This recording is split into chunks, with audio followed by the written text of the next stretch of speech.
Xin chào các bạn đến với kênh Nhân TV. Hôm nay mình chia sẻ các bạn mình đã có những cái video nói về bón kali cho bưởi. Thì hôm nay mình lại chia sẻ một cái video nữa cho các bạn nắm rõ để phân tích rõ để mình thành công trong một cái vụ bưởi nó ngon bưởi. Thì mình đầu tiên là mình phân tích là bón giai đoạn nào.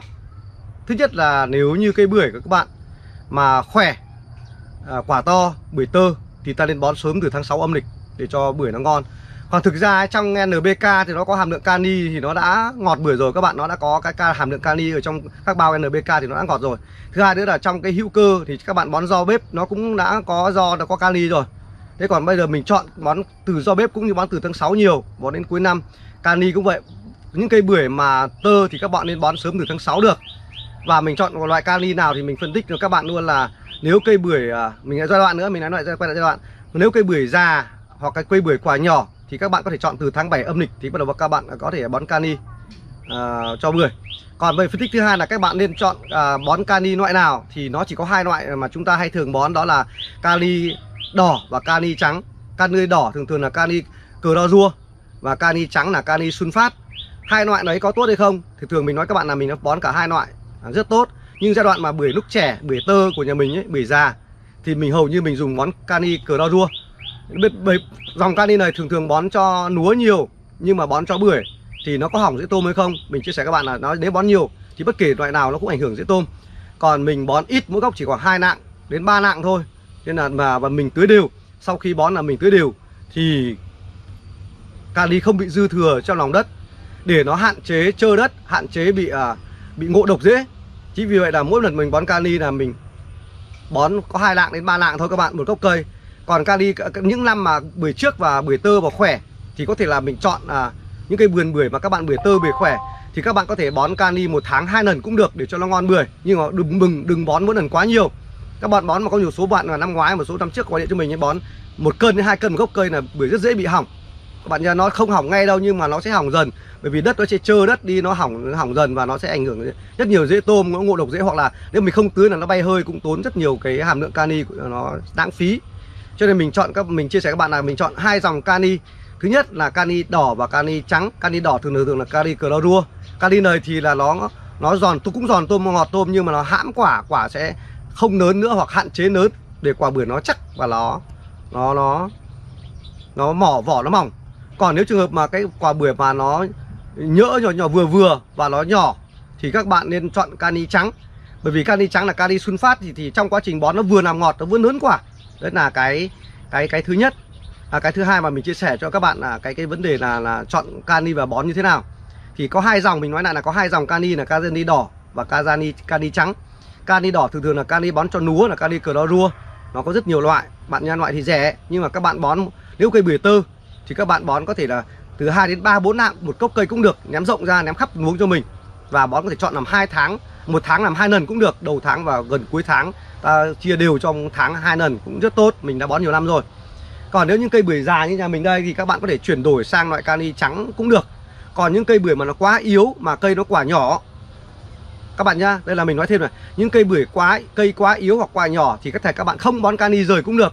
Các bạn chọn các loại hàm lượng NPK nhưng hàm lượng kali cao, bưởi vẫn lớn và bưởi vẫn ngọt. Đấy, những cái quả nhỏ bản chất nó đã ngọt rồi thì các bạn không cần bón kali nó vẫn ngon. Nhưng nếu mà các bạn tăng cường kali nhiều quá có khi là hỏng cái năm sau luôn, cây sẽ bị hỏng luôn. Cho nên mình chia sẻ là các kinh nghiệm mà mình đúc kết cho nhiều năm là mình phải phân tích rõ trong một vườn bưởi. Ví dụ năm nay ấy, có những gốc bưởi nhà mình sẽ không bón kali đâu, bởi vì có một số cây nhà mình nó yếu, là mình đã bản chất quả nó nhỏ, nó đã ngọt rồi mà, cho nên mình bón vào thì là mình không cần. Và mình chọn NPK bón cho những cây bưởi nó quả nhỏ. Ví dụ dòng kali vào NPK mà mình hay chia sẻ các bạn là hai dòng mình hay ưu tiên nhất là dòng Việt Nhật và dòng Hà Lan. Thì trong cái dòng Hà Lan ấy thì nó có cái dòng là đạm 16, nân 9 và kali 21, là mình chọn càm kali 21. Thì trong cái đấy hàm lượng đạm 16 quả nó vẫn lớn và vẫn ngọt bưởi. Còn nếu cuối năm quả nó ổn định hơn thì mình có thể mà nó vẫn chưa to thì mình chuyển sang đạm 12, nân 12 và kali 18. Vì kali 18 nó cao và đạm nó hạ thấp xuống rồi thì bưởi rất là ngọt các bạn nhé. Đấy, mình chia sẻ các bạn là cách chọn kali là như vậy và NPK như vậy. Nếu mình phân tích này là nếu quả bưởi to tơ sớm, một số các bạn vừa điện, có một số bác ở bên kênh vừa Bắc Giang thì vừa gọi cho mình xong cách đây mấy phút thôi. Đấy, hỏi bón thế nào thì mình cũng chia sẻ bưởi to. Nếu bưởi to thì từ tháng 6 âm lịch như hôm nay là năm nay là 19 tháng 6 âm lịch này thì là các bạn là mình làm video các bạn, nhưng mà các bạn có thể bón được do bếp này, mình đã bón rau bếp từ đầu tháng rồi.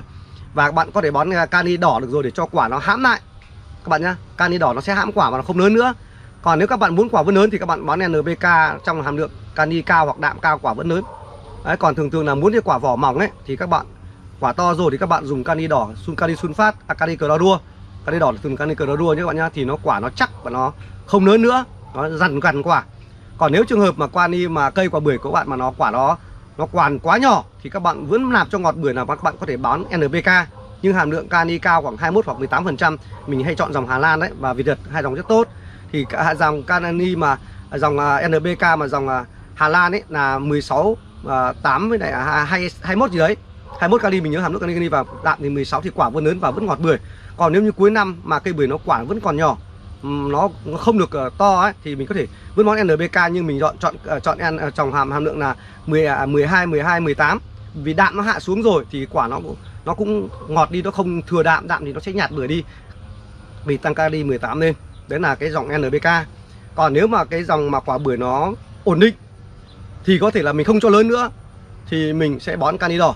Còn nếu quả bưởi vẫn còn nhỏ mà các bạn chọn kali thì các bạn chọn kali sunfat cho mình, thì quả bưởi nó sẽ vẫn lớn và nó ngọt bưởi. Còn các bạn, một số bạn bảo là dùng kali trắng là một số là bị thối hay nào bị nọ kia là để không được lâu thì là hoàn toàn là không đúng đâu các bạn. Để lâu hay không ấy là do cái quả bưởi của mình nó sạch. Nó bị, khi các bạn mà chảy về nhà mà nó dập là một, hai là thời tiết bị nồm ẩm là hai, mà vi khuẩn quả bưởi nó không sạch, nấm nó mang về nhà đến lúc thời tiết mà thuận lợi thì nấm nó phát triển thì quả bưởi nó sẽ xâm nhập vào cuống này, chỗ vết vỡ, vết dập dạp này thì quả bưởi nó bị thối, chứ không hoàn toàn đổi cho kali các bạn nhé. Cho nên hôm nay mình chia sẻ các bạn là mình đã dùng kali trắng rồi, kali đỏ rồi, đều tốt cả. Cho nên mình chia sẻ các bạn là như vậy. Hôm nay mình chia sẻ cách chọn thời điểm là bón bưởi như thế nào, bón làm ngọt bưởi nào và kali thế nào. Thì hôm nay mình chia sẻ các bạn một cái kỹ thuật mà mình chia sẻ như vậy. Một lần nữa các bạn đã theo kênh Nhân V, mình sẽ có video thiết thực nhất đồng hành với các bạn từ giờ đến những cái cuối năm đến cái vụ thu hoạch, bón giai đoạn nào và như thế nào. Hôm nay thì mình ra vườn là không mang kali, mình đang mang kéo để tỉa cành, nhưng mà mình tranh thủ mình làm một cái video bón bưởi cho các bạn để các bạn có cái tư duy chọn sớm, vì mình có video bón bưởi từ những năm trước mình đã có rồi.